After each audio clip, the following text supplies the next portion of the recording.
Hello friends, कैसे हो आप सभी। आई होप आप सभी मस्त होंगे, अपनी अपनी पढ़ाई में व्यस्त होंगे। मैं सरस वंश कंपटीशन क्लासेस में आप सभी का स्वागत करती हूँ।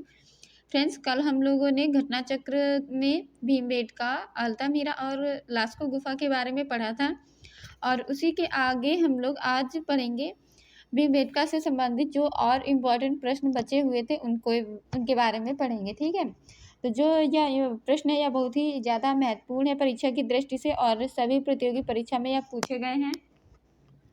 तो ज़्यादा बातें ना करते हुए हम लोग अपनी जो आज की क्लास है वो शुरू करते हैं। देखते हैं पहला प्रश्न है, कौन सी गुफाएं 2003 में वर्ल्ड हेरिटेज साइट घोषित की गई थी। तो कौन सी गुफा है जो 2003 में वर्ल्ड हेरिटेज साइट घोषित की गई थी, तो वह गुफा है भीमबेटका। भीमबेटका को 2003 में जो वर्ल्ड हेरिटेज साइट यानी विश्व धरोहर स्थल के रूप में घोषित किया गया था। अगला प्रश्न देखते हैं, भीमबेटका की पाषाण गुफाएं स्थित हैं। तो जो भीमबेटका है इसकी पाषाण गुफाएं कहाँ स्थित हैं।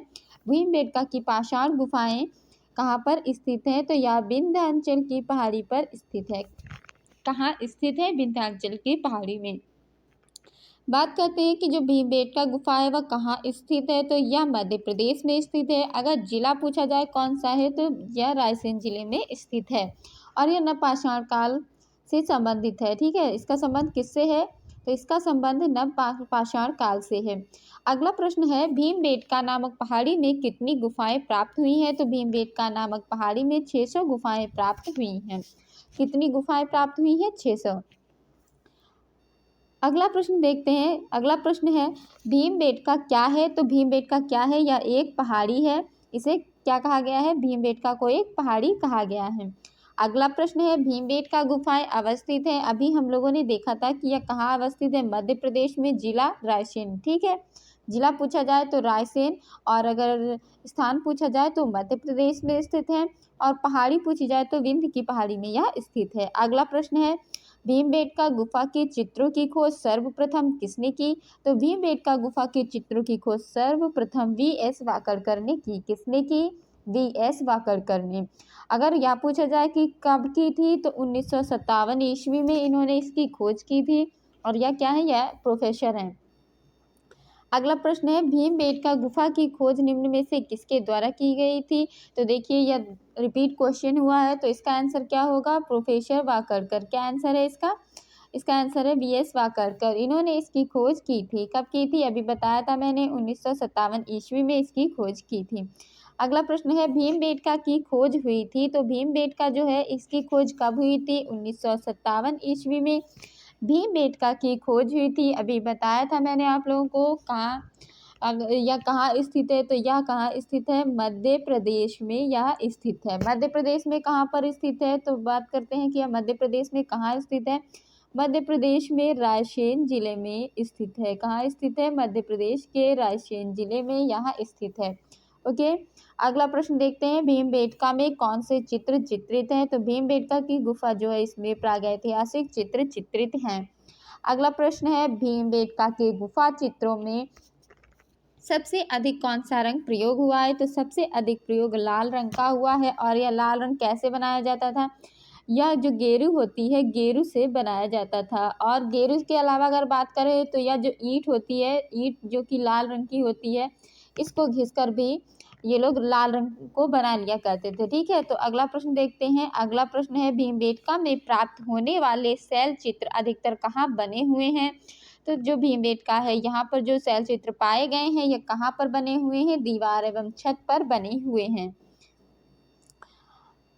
तो अगला प्रश्न है, भीमबेटका में किस तरह के चित्र प्राप्त हैं। भीमबेटका में कैसे चित्र प्राप्त हैं, शैल चित्र प्राप्त हैं। क्यों, क्योंकि यह क्या है, पहाड़ी है, इसीलिए शैल चित्र यहाँ पर प्राप्त हैं। ठीक है, अगला प्रश्न है, भीमबेटका की गुफा किस शहर के नज़दीक है या कहाँ।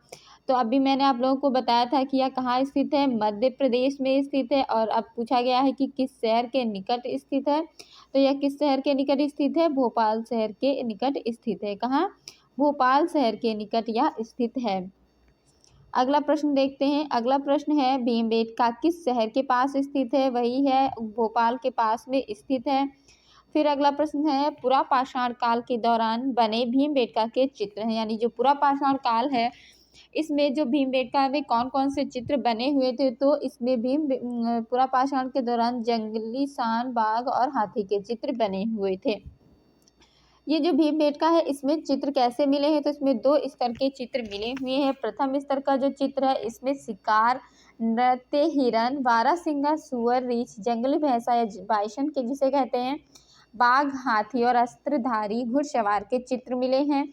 और जो दूसरा स्तर है इसमें मानवों को क्या है, इसमें मानवों को जानवरों के साथ अतरंग मित्र के रूप में दिखाया गया है। ओके, अगला प्रश्न है भीमबेटका के शिला जो उत्कीर्ण चित्रकारी है वह किस अवधि की है। इसमें समय पूछा गया, मतलब इसमें कौन सा अवधि या कौन सा काल अगर पूछा जाए है, तो जो इसको कौन सा काल कहा गया, इसको मेसोलिथिक काल कहा गया है। मेसोलिथिक यानी मध्य पाषाण कालीन, ठीक है, क्या मध्य पाषाण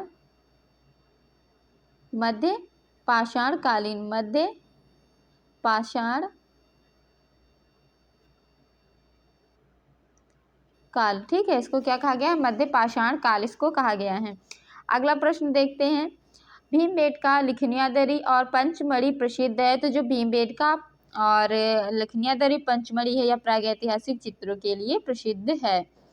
अगला प्रश्न है, भीम जो प्रागैतिहासिक चित्र हैं देखे जा सकते हैं, तो कहाँ देखे जा सकते हैं, क्या देखे जाते हैं, भीमबेटका या कहाँ देखे जाते हैं, देखे जाते हैं पंचमढ़ी, लिखुनिया और भीमबेटका में, ठीक है। प्रागैतिहासिक चित्र कहाँ देखे जाते हैं, पंचमढ़ी, लिखुनिया और भीमबेटका में देखे जाते हैं। अगला प्रश्न है, कौन सी प्रागैतिहासिक गुफा मध्य प्रदेश में स्थित नहीं है। तो जो लिखुनिया है यह मध्य प्रदेश में स्थित नहीं है। कहाँ नहीं स्थित है, मध्य प्रदेश में स्थित नहीं है, ठीक है। तो आज के जो हमारे प्रश्न हैं वह इतने ही रहेंगे। भीमबेटका से संबंधित जितने भी प्रश्न बन रहे थे, घटना चक्र में इतने ही प्रश्न थे, तो मैंने आप लोगों को सॉल्व करा दिए हैं।